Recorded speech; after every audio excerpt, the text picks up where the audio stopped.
La démocratie, pouvoir du peuple, par les peuples et pour les peuples.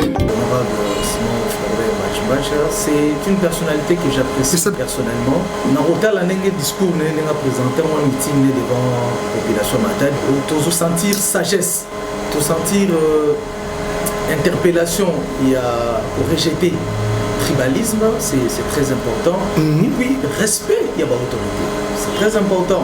Là, personnellement, dans ce pays, honorable Mbachimbacha a sali interpellation au fin de l'autorité des alliés. Et d'ailleurs, même sur la culture, comme injure, il y a des même il y a des alliés. Et voir Mbachimbacha, patriarche, ça la rappelle à l'ordre, surtout la mission des jeunes. Et ça, et là, comment madame a salué conscientisation pour un vote utile pour saluer. J'ai également apprécié. Personnellement, l'honorable Mbachimbacha pour Nangaï, Oyebi Kazalara, gouverneur et Congo central, Bakongo à l'époque, c'est l'un des meilleurs gouverneurs au Tozoa, la Congo centrale. Et donc, respect à lui, c'est pratiquement un baoba. Il a fait ses preuves à Gérard Kimalam. Maintenant, je pense qu'il y a le chapitre qui va changer. Parce que senti que c'est vraiment une forme à Dieu. Moi retraite.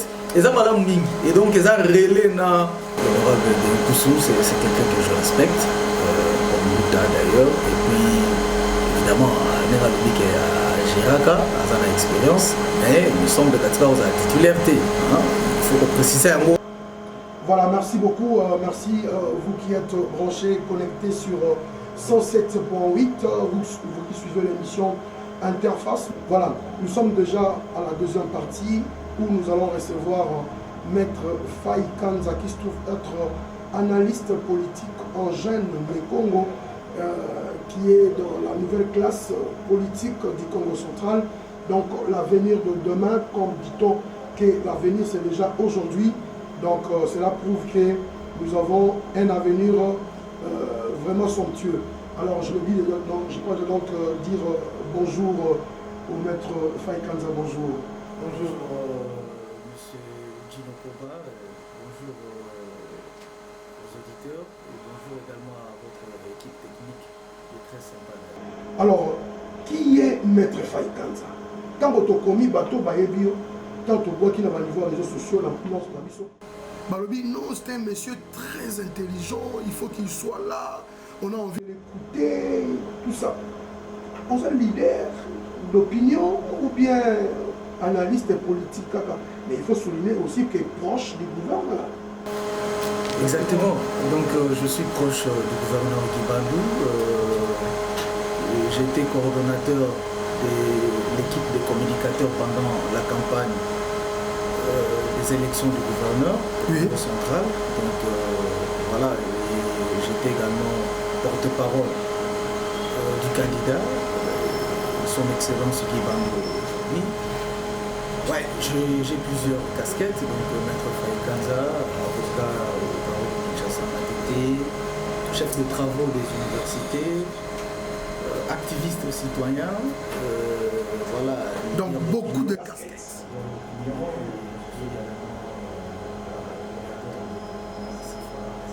Merci beaucoup Maître Faye Kanza, tout d'abord nous vous remercions de pouvoir répondre positivement à notre invitation. Donc, nous avons actualité à l'élo. L'honorable Mbachimbacha, samedi 18 mars 2023, dans le terrain à Damar, on a passé le meeting à Kitoko, mais dans le meeting, on a dit 3 points. Mais on a aussi la mission régie et c'est la mission élément là, Mbachimbacha. On a appelé les sous-sous, on a appelé et tu as fait lecture par rapport à ça. Et puis, Azanani, yo étant que politique, en tant que jeune politique, il y a une nouvelle classe, il y a l'élo, et pas d'ailleurs, ils ont représenté Nini. Et tout le monde a intervention au Yamoké, et pour que ça ait au moins idée, par rapport à Oyo Maloba.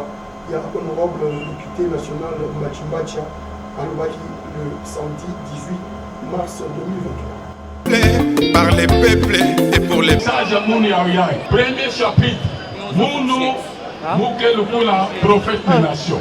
Na expérience Mouké na yao. Na âge à Mounou.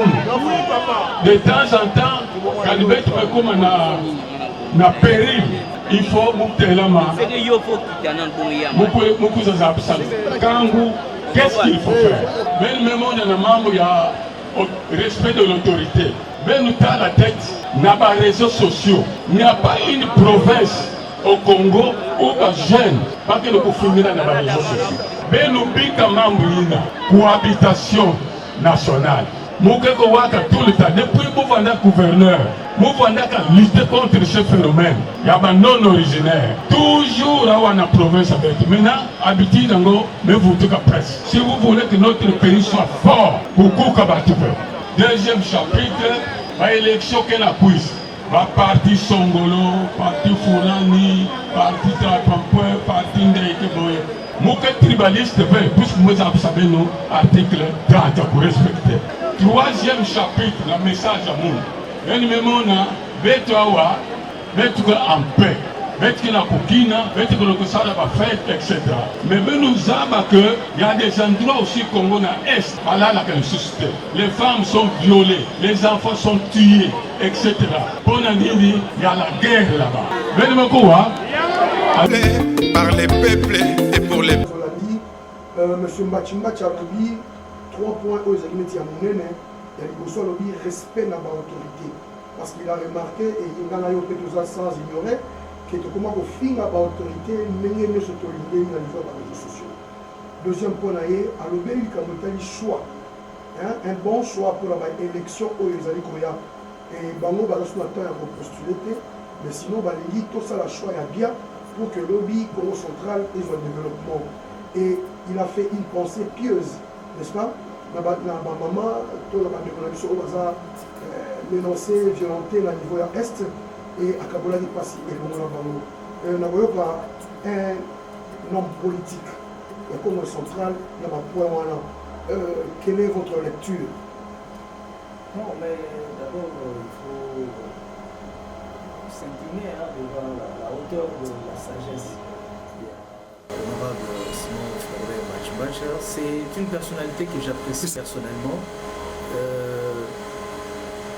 Narota la discours n'a présenté mon meeting devant la population Matadi.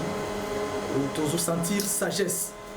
Sagesse, tout sentir interpellation, il y a pour rejeter tribalisme, c'est très important. Et puis respect, il y a autorité.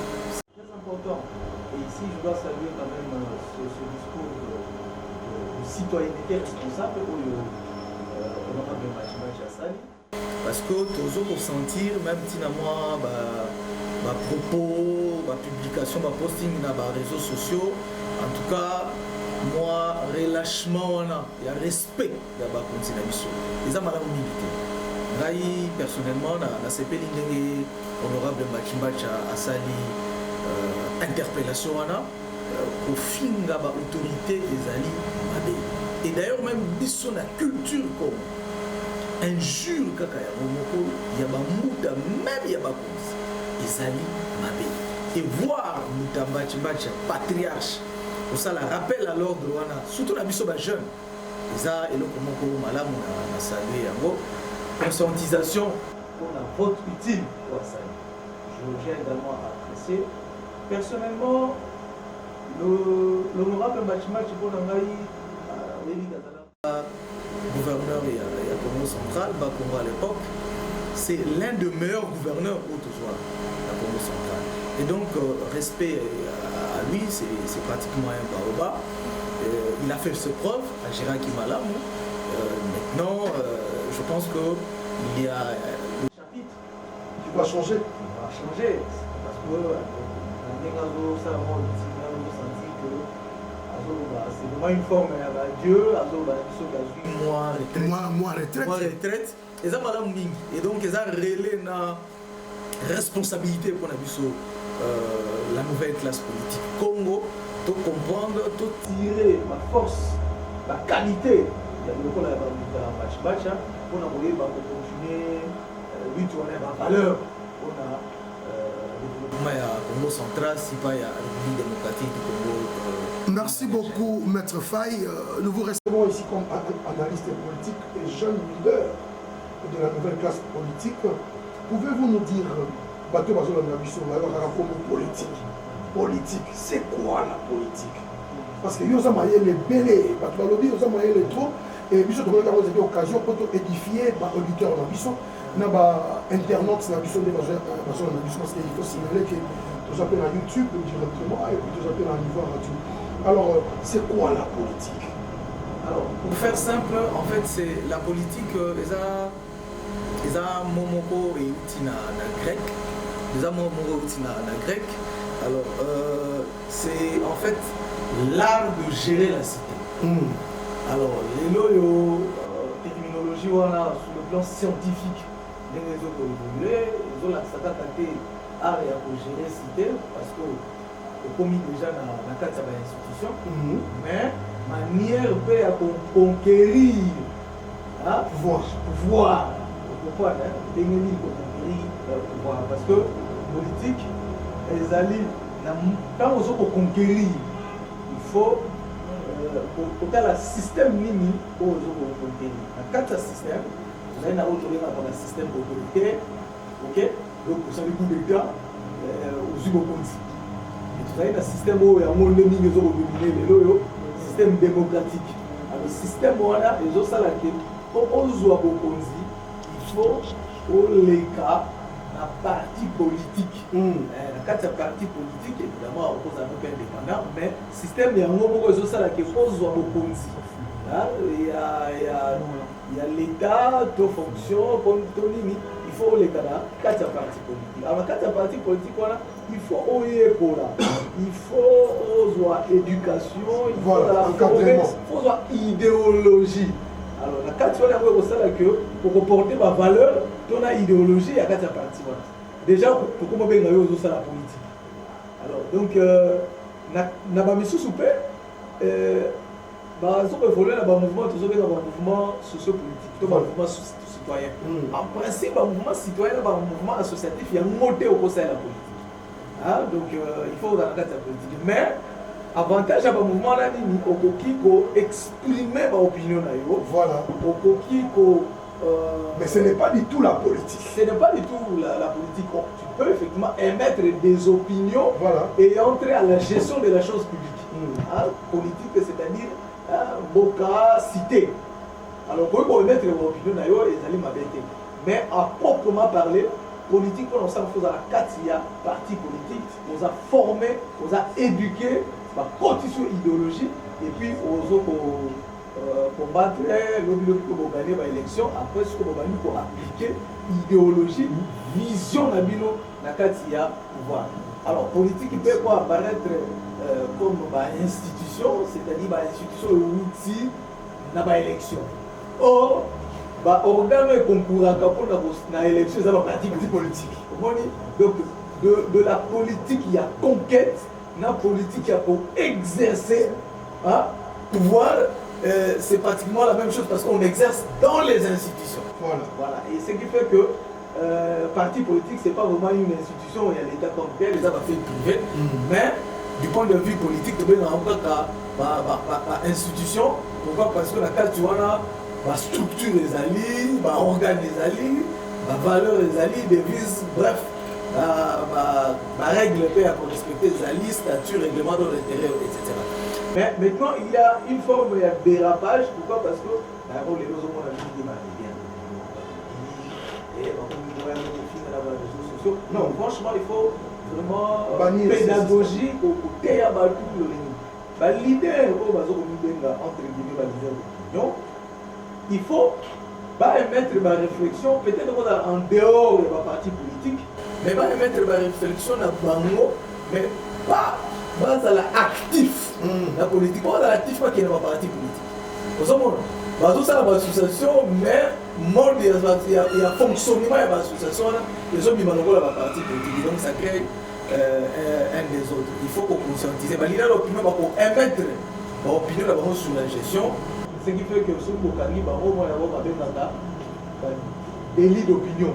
Parce que la démocratie, on a exprimé l'opinion. Je précise ici, délit de l'opinion, pas des injures.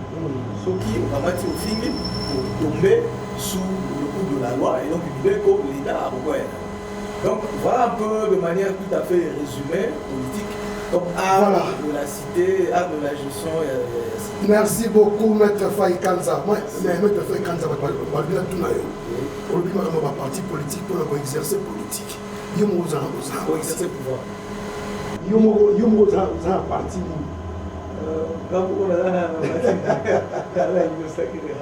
Vous avez l'union sacrée. Alors, aux jeunes, vous avez la facilité de communiquer un certain savoir dans la peut-être moi ignorant et tout et tout. Mais si à niveau de Congo central, il n'y a pas vraiment un parti, vous n'allez pas me contredire, il n'y a pas un parti politique où il y a vraiment Congo central et que moi la Congo central tout a éviqué. Dans un Moulouba, Moussoaïli, Mongala, Moukongo, dans la Congo central, là il partit la mission de la Kala, mais qu'est-ce qui fait que Bino va jeune, vous avez la politique, vous avez la manière, là, va savoir la idéologie. Qu'est-ce qui vous manque de pouvoir créer un parti politique qui sera fort dans la kilo, il y a Abako, ou sinon, qu'on s'intègre dans Abako, comme ça, on se met le négociation pour que tout ça appelle à moi poids politique. Parce que, comme au central, au niveau national, il n'y a pas de poids politique. Alors, qu'est-ce qui fait que Bino tout, vous avez la idéologie, pour la comme ça, tu peux le développement pour la mission comme central, mais vous ne pensez pas à la Bako ou vous ne pensez pas à créer un parti politique qui va essayer de réunir tous les Nécons. Oui, malheureusement, c'est un problème de leadership. On peut saluer à la personnalité, match, mais la trempe, voilà, il y a un Bisso. Et puis, à mon côté, là, Matousi, là, Natsemi,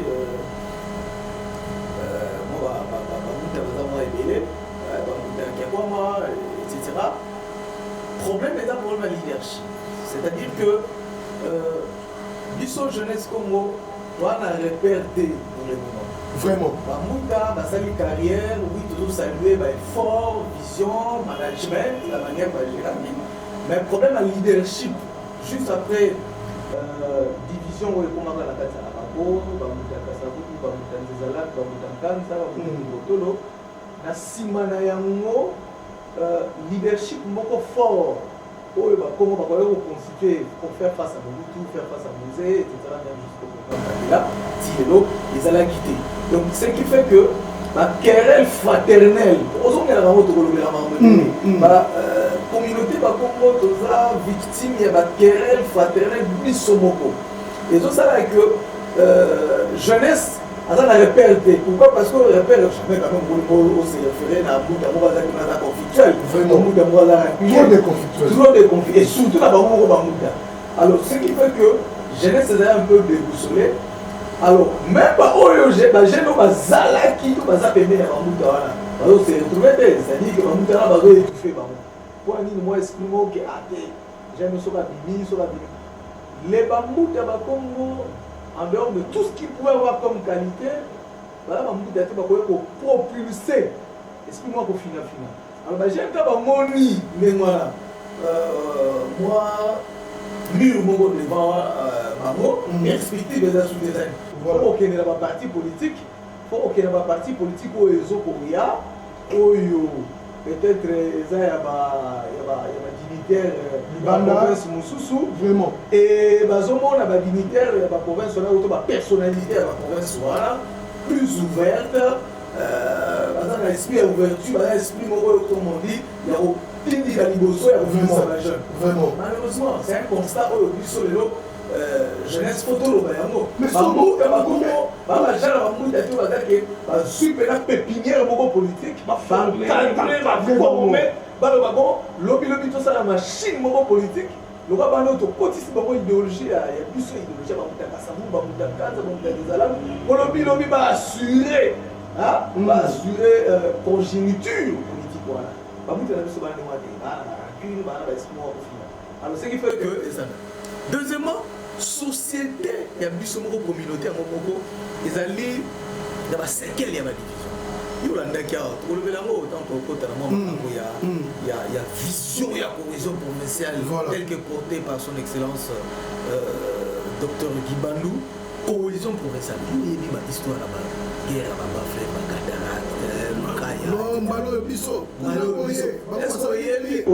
que la Katia Ababo, principe à Makoumata, et là, on a traité déjà ça là qui renforce la unité. Mais c'est pas cool, il faut combattre, il faut combattre. Il faut connaître ça que la jeune, on va être moins visionnaire, on va être très moins lucide politiquement. Voilà. Parce qu'on a dit, ah, là c'est réduction, là on a côté à ma frère, là ça a un côté à Cataract. Or, c'est pas la question là, parce que faut tout la mini province, faut tout la mini unité. Voilà. Pour l'objet de la force. Il y a moins à voir. Le continent pour bas. Président Kassabou, premier président au Congo. Président Mobutu, Mongala. Président Mouzé au Gisela, président Joseph Kabila, Baswahili. Président Félix Tshisekedi, Moluba. Bref, 4 communautés linguistiques. Et suis déjà au pouvoir. La question qu'il faut se poser. Voilà.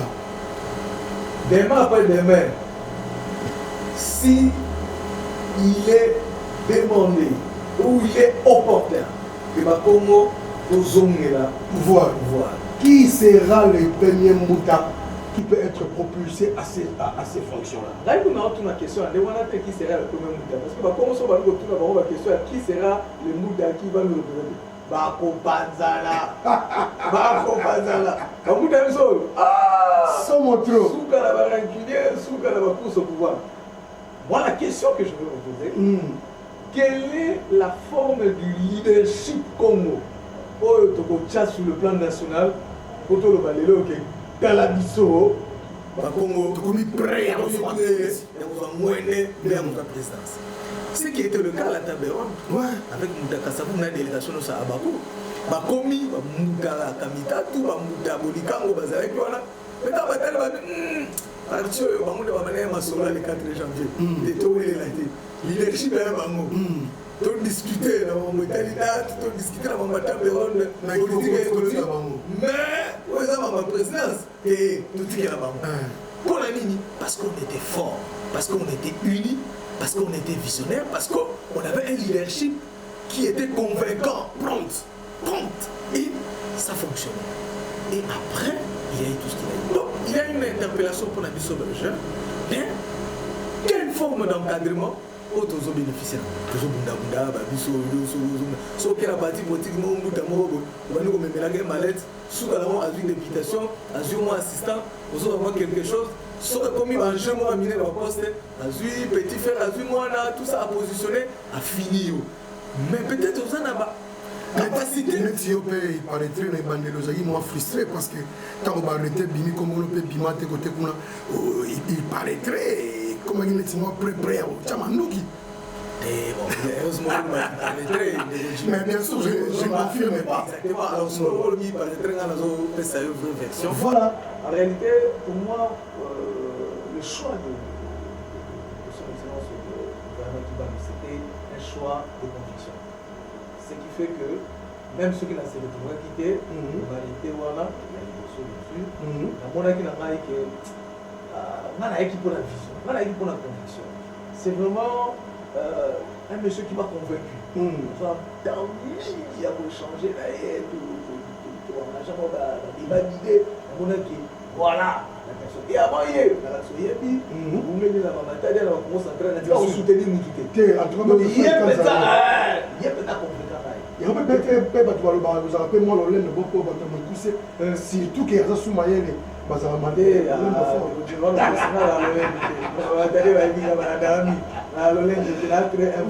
mais problème nazala constant mpona soutenir mutu mpona mbongo te mpona poste te d'ailleurs naleka même na batelevizio nalobi ata na se retrouve na baarrete wana te ngai mpona ngai son excellence docteur Kibandu kaka eti lelo nazo continuer kosoutenir. Est-ce que tu es convaincu? C'est bon. Il est bon, vraiment je suis convaincu, c'est bon. Dès qu'on va en parler, bien sûr, mais on va en parler, c'est bon. Et pour moi, c'est un gouverneur qui présente une lueur d'espoir pour le Congo central.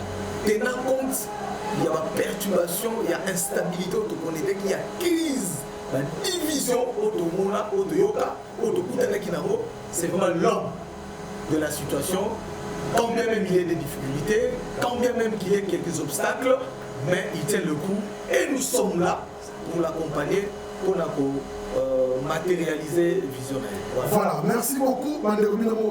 Abako est parti politique, il y a mon aîné, Oyo, et ça il m'a embêté. Mais le nom est comment un peu de laisser, car bon parce que bato benana bato pe batikali na abako toujours la vraiment effort de communication bazo sala te pour communiquer ko attirer pe jeunesse sur lelo pour bazo linga la politique ba ya pe aux entraînements na niveau abako. Alors lelo yo maître Fay Kanza otangi kombo ya Kasavubu awa avant que tout na yo marambo oyo Kasavubu ça parce que bato belé ba ignorer Kasavubu. Même dans l'histoire à mort, on a vraiment clairement qui était Kassavou. Alors, nous avons un homme ici, un confrère qui est Jonas, qui organise des soirées Kassavou. La première édition c'était l'année passée, et de comme la deuxième édition, et vous avez bon les dire. Mais avant que autrement commentaire par rapport à l'histoire de Kassavou, nous avons la régie, pour tous les spots de la biso. La soirée des galas organisée bientôt là, dans la niveau Lédia, concernant valeur historique, il y a Kassavou, Maître Faïté, par les peuples et pour les... Pour un personnage unique, Impact Positif organise la deuxième édition de la soirée du gala, la plus prestigieuse en son hommage et honneur. Joseph Kasavubu, notre héros. Une seule date, le 1er avril 2023, à l'hôtel Lédia à Matadi, à partir de 18h.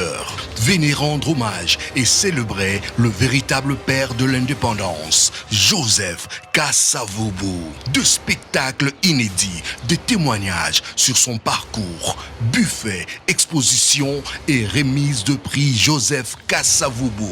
Ne manque pas à la deuxième édition de la soirée de gala, Joseph Kasavubu, notre héros, le samedi 1er avril 2023 à l'hôtel Lédia à Matadi à partir de 18h. Procurez-vous dès maintenant de votre billet VIP à $100, votre billet standard à $50. Pour tout contact, appelez au 09 558 7000 081 889 7000 085 084 93 10. Soirée de gala Joseph Kasavubu, réservé maintenant. Par les peuples et pour les...